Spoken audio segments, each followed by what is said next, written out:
get food for her family, she spends up to half her day queuing to obtain rations. While online, she has no time to further engage herself productively or further her education. When it's time to return, an aid worker checks her name against a long list of candidates from the camp. The worker might harass her or force her into sexual acts. When she finally receives her rations, she prepares to walk the long way back to her tent. She might be harassed by men loitering around the distribution center. They didn't want to wait in line. If she's lucky, they'll only take her food. The worst part, she has to do it again next week. Now why should you be worried? The fact is that refugee and displaced women and girls are less likely than their male counterparts to have access to some of the most fundamental human rights. In addition, girls are less likely than boys to stay in school, leaving their future options bleak. And sadly, the breakdown of social structure in displacement situations leaves women and girls increasingly vulnerable to sexual violence, exploitation, and abuse. Now, enough with this pessimism, let's see what we can do to change that. The fact is that a lot of this vulnerability is based on design flaws in the physical and social structure of the camp. Just imagine how this plays out in cases in which camps are overcrowded or have inadequate security measures, a lack of privacy, and poor representation mechanisms.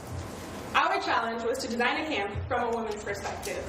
How would the young woman in our story design a camp so that she feels safe, empowered, and secure? Let me introduce you to our gender-conscious refugee camp design. Our solution is a collaborative effort of practitioners, design experts, anthropologists, and architects. The key priority, women's safety and well-being on the same level as food, water, shelter, and security. Major structural and programming decisions will be taken in collaboration with refugees upon their first arrival and in incremental stages. The camp must adapt to the changing needs of the refugee population over time. There will be phases to address the progressing situation and leading to a gradual integration with the host community, keeping in mind that the practice situation and state over 12 years are known. Here's the setting. Ethnic conflict in a neighboring country causes a sudden flow of 1,500 refugees from a small village. How do we accommodate their needs? The nucleus. 4 semi-permanent shelters, each for a family of 5 formal modules.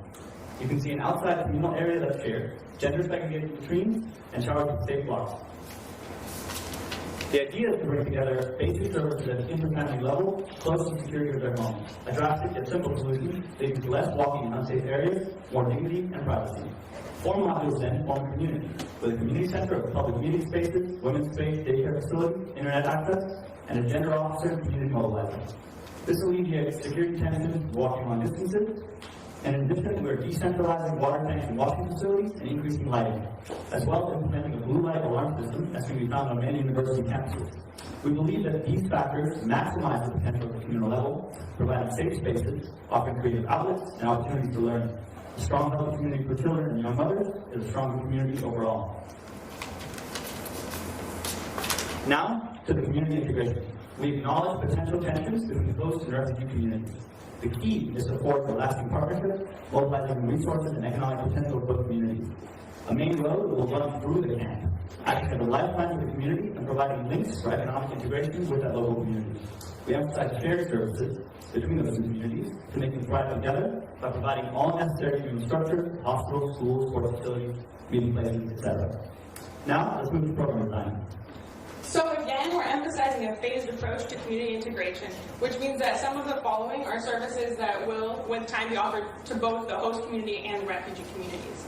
We're proposing innovations in the major areas of program design, and I know that some of these following suggestions may seem like common sense, but the reality is that they don't exist in most refugee camps. So the first thing that we're going to look at is administration, within which gender inequalities often aggravate the vulnerabilities. So we're striving for gender equality in staffing, which is a 50-50 representation. And we're also looking for established refugee input mechanisms. When we move on to food distribution, we're trying to tackle those long queues, the wasted time, and the humiliating food rations by implementing supermarkets that are set up to operate on electronic ration cards. Healthcare, we're going to optimize by having maternal health, prenatal, and postnatal care programs in medical facilities, as well as access to female physicians. As we move on to the mental, physical, and spiritual needs, we're looking at peer counseling through community events, activities, and facilitated discussions.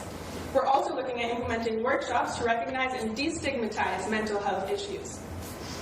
When we move on to the realm of education and training, we're looking at primary and secondary education in the relevant language and in line with the desired curriculum. And we're also going to target talents in the refugee and host communities to build community workshops.